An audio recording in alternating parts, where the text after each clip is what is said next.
Hello mga traders, kumusta po kayo? Welcome sa ating channel. Sa video natin ngayon, mag-analyze ulit tayo ng charts kung ano ang psychology ng candlestick kasi ito yung pinaka-importante na maintindihan natin ang galaw ng market. Pagkapisado na natin ang structure, mas madali na lang natin i-predict ang structure at kung saan tayo pwedeng pumasok kasi alam na natin ang structure. Okay, sa chart example dito,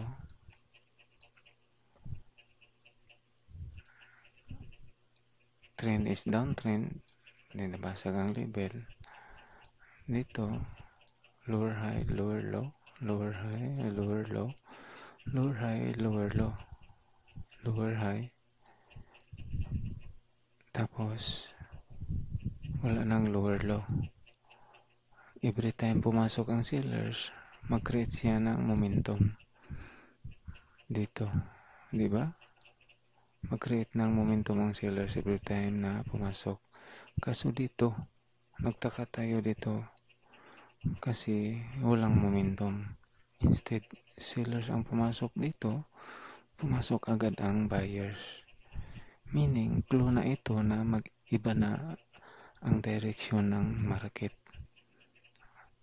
Then, sinubukang pumasok ulit ng sellers in engulf kaso failed kasi ang dami ng buyers na interesadong pumasok. So, dito na level, sa previous strong level ito.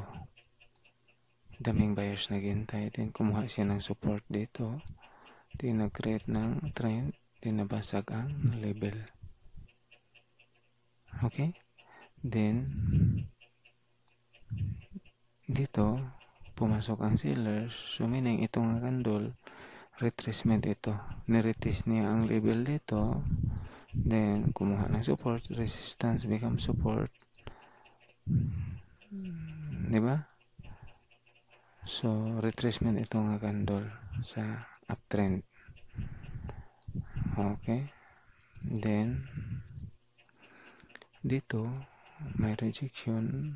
Obserbahan natin ang next candle kasi pwedeng pumasok ang sellers kasi strong rejection ito. Then, may level din dito, minor. So, obserbahan natin saka tayo mag-decide. Okay, tingnan natin. Red candle, weak red candle, diba? So, dito, may level dito, diba? So, itong candle, nag-close dito, weak ito. So, mag-expect tayo pumasok ang buyers kasi ang psychology niya, one red candle, one red candle, one red candle, one red candle, diba? Pumasok ang buyers. Tapos, ang structure niya, uptrend. So, dito, competent tayong pumasok. Okay, tingnan natin. Strong buyers. Pumasok ang buyers. Then, ito yung next level. So, strong candle, engulfing, next level. May rejection dito, pero mag-expect tayo pumasok ulit ang buyers kasi uptrend ito. Diba? Uptrend ang market. So, mostly pag uptrend, pag may gap, i-fill ang gap. Mostly pag uptrend. Dito, mag-expect tayo pumasok ulit ang buyers. Green candle ulit dito. Kasi engulfing candle. Then may gap. Tingnan natin. Okay. Green candle. Nag-close siya dito. So may rejection. Reversal candle, diba? Tapos tingnan ninyo. Similarity. Similarity. then strong sellers. So, dito mag-expect tayo na pumasok ang sellers. Reversal candle nasa level, then similarity. Then ang structure niya, di ba? So, ma-expect tayo pumasok ang sellers. Dahil sa structure niya sa movement. Tingnan natin. Okay. Strong red candle engulfing.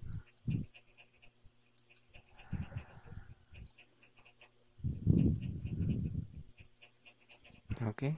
Then dito, engulfing candle, may gap siya. So mag-expect ulit tayo na pumasok ang buyers kasi tingnan natin ang similarity. Diba? Parehas, no? Engulfing candle, gumagana.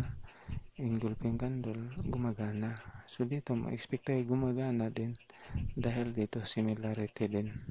Diba? Parehas, oh. History repeat lang, no? Tapos may gap. Dito yung level. So dito, expect tayo na pumasok ulit ang sellers. Okay? Kasi ang structure din niya, tingnan natin, diba? Ang structure niya. Then, ang structure niya, tingnan natin. Expect tayo may gap siya. So, dito, expect tayo pumasok ulit ang sellers. Then, similarity. Tingnan natin. Okay.